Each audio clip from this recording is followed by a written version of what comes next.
Good morning, crew! Welcome to another week of work in the Wild West. As always, please remember this week that you have certain priorities. That is math, that is reading, that is math and reading iReady, that is writing. Everything else is supplementary and it's helpful, and we would like you to do it so that you're ready to go next year, but not as important as reading and writing in iReady. Okay, so with that said, let's start looking at our classwork for the week. Sixth grade assignments. Let's start with math. So you've got your 45 minutes of math iReady as you're used to, and your instruction pages are going to be 184 to 189 and 190 to 193. I guess they both should have gone one way. And your practice problem pages are going to be 195 to 200 and 201 to 206. So both of those have a little jump in the middle. Looks like the instruction pages don't actually, 184 to 193. Make sure that you're just chunking it out a couple per day.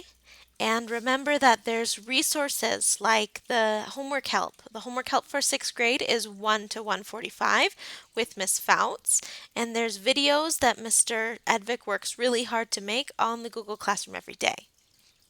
Now, for ELA, you have a sixth grade hangout and book talk with Mr. Levitt on Wednesdays from 10 to 11.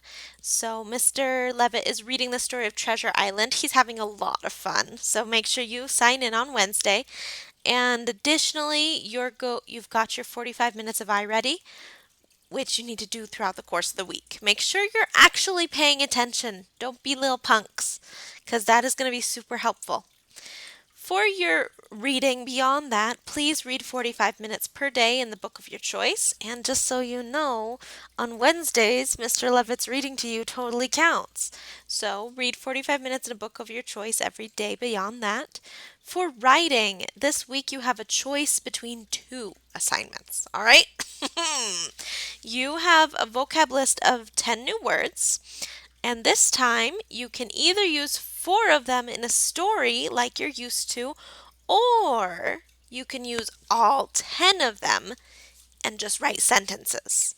You can do whichever you like. Um, have fun with it. Maybe the sentences connect. I don't care. They don't care as long as you choose one of the two. Let's move on to science. This week, your lesson topic is organisms interacting, predicting patterns of interaction. Oh, let me reread that. Organism interactions predict patterns of interactions among organisms across multiple ecosystems. Oof, say that 10 times fast. So, basically, you're looking at how animals interact in an environment, how do prey and predators interact, what patterns do they have, and how does an ecosystem affect that.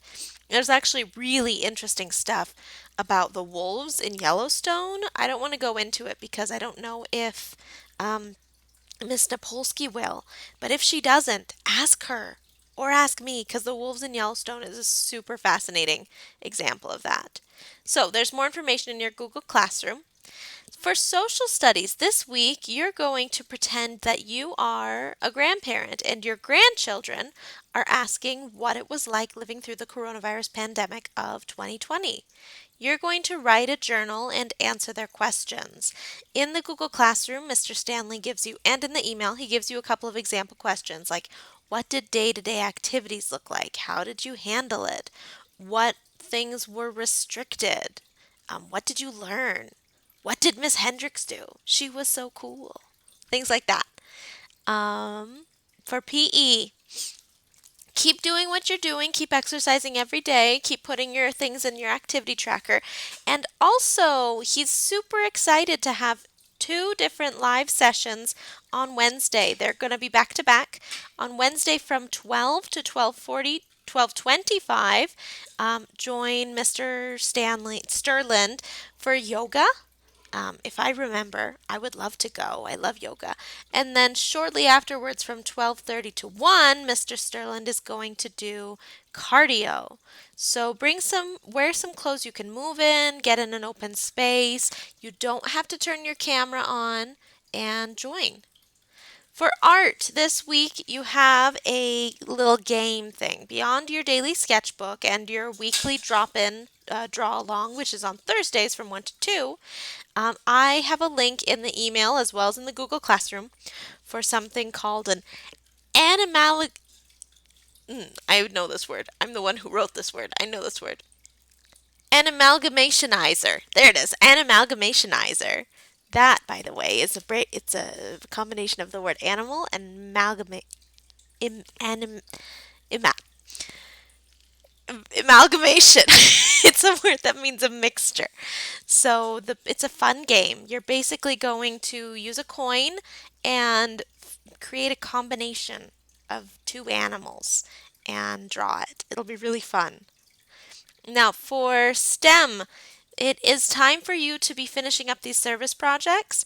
You have the lessons in your Google Classroom. This week, basically, you're making your um, video or slide presenting your work and with your reflection. There's going to be info for that in the Google Classroom, so please check it out and look into it. And we have discovery again this week. This one sounds really fun. You're going to create an obstacle course for you and your family in your yard. Time each member of your family. Who was fastest? Who was slowest? Did you notice improvements with practice?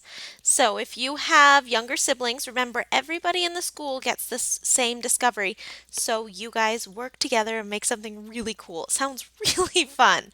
If you don't have a yard, I don't have a yard. So if you don't have a yard, bring a couple of things with you to a park or a nearby grassy area and just be creative. The element of having to bring it with you is going to make things different. Maybe use each other as obstacle courses. You have to jump over your sister or something like that.